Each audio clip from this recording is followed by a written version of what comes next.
The last and most important part of this lesson is the character of Napoleon Bonaparte. In our book,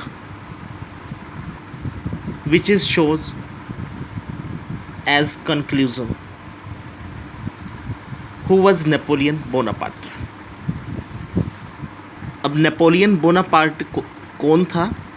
तो इसकी एक कहानी क्या है, 1804 के अंदर ये एक राजा बनता है, क्राउन मिलता है इसे, और क्राउन मिलने के जस्ट बाद ये अपनी साथ लगती जितनी भी यूरोपियन कंट्रीज़ हैं उनके ऊपर लीड करता है, जीतता है उनको, और साथ ही साथ इसे एक मॉडर्नाइजेज का नाम भी दिया गया कि इसने काफ़ी ज़्यादा जो है डेवलपमेंट्स करी, आधुनिक बनाने का काम किया यूरोप को। In 1804, Napoleon Bonaparte crowned himself Emperor of France. He set out to conquer neighboring European countries, dispossessing dynasties and creating kingdoms where he placed members of his family. तो जो भी राज्य ये जीतता, जो भी देश ये अपने युद्ध के अंदर जीतता, तो वहाँ पे क्या करता है, ये अपने किसी रिश्तेदार को या अपने किसी करीबी मित्र को जो है ना वहाँ का शासन संभलवा देता था। His role as a modernisation of Europe, आधुनिक या आधुनिकीकरण का नाम भी इसके जो है कहा जाता है।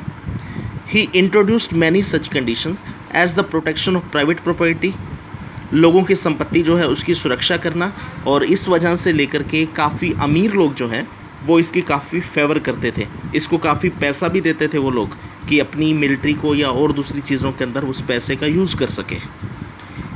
सेकंड मॉडर्न थिंग इसने क्या दी हमें इस सोसाइटी के लिए, uniform system of weight and measurement provided by the decimal system. तो इस दौरान लोगों की एक और ख़ास शिकायत आ रही थी कि जो मेज़रमेंट्स या जो वेट वगैरह उस टाइम किए जाते थे ना, तो वो सब के अलग अलग होते थे। किसी दुकान पे अगर आप कोई चीज़ लेने जाते हैं तो जैसे 1 किलो का बाट होता है, तो वो क्या है, आजकल तो सभी जगह पर एक जैसा है, लेकिन उस समय अगर कोई चीज़ हम ख़रीदते थे तो सभी लोग अपनी अपनी मर्ज़ी से देते थे, कोई ज़्यादा कोई थोड़ी कोई कम, इस तरह से। तो लोगों को भी नुकसान था और ख़रीदार और बेचने वाले सभी को नुकसान था उसमें। तो इसलिए इसने क्या किया, एक ऐसा तरीका ढूंढा कि वेट और मेज़रमेंट्स जो हैं वो सब के लिए इक्वल होंगे। और तीसरी चीज़ जो एक और इसकी देन है वो क्या है, डेसिमल सिस्टम। डेसिमल सिस्टम क्या है, जैसे हम कोई चीज़ खरीदते हैं तो उसका कॉस्ट क्या होता है, 10.20 पैसे। अब अगर 20 पैसे को काउंट ना करें तो वो लॉस है एक, खरीदने वाले के लिए भी और बेचने वाले के लिए भी। तो उसकी इन सब चीज़ों की वजह से लोगों ने काफ़ी ज़्यादा जो इसका साथ दिया। He was finally defeated at Waterloo in 1815। काफ़ी सारी इसने युद्ध लड़े, लेकिन आखिर में वाटरलू का एक युद्ध हुआ है जहाँ पर 1815 के अंदर ये हारा भी सही।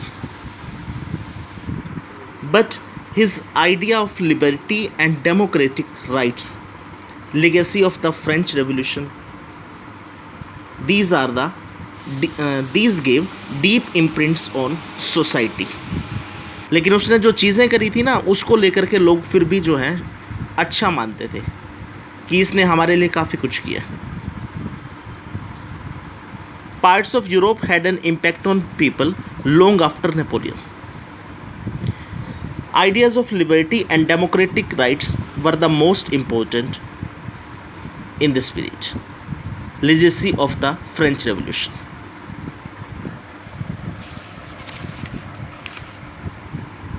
दो और मेन लोगों की भी यहाँ पे बात की गई है जो इंडियंस हैं। वो कौन है, राजा राम मोहन राय और टीपू सुल्तान, जो रेवोल्यूशनरी कंडीशंस जो थी, जो यहाँ के जो स्ट्रक्चर जो था, जो आइडियाज़ से, उससे काफ़ी ज़्यादा जो है प्रभावित थे। Tipu Sultan and Ram Mohan Rai are two examples of individuals who responded to the ideas coming from revolutionary France.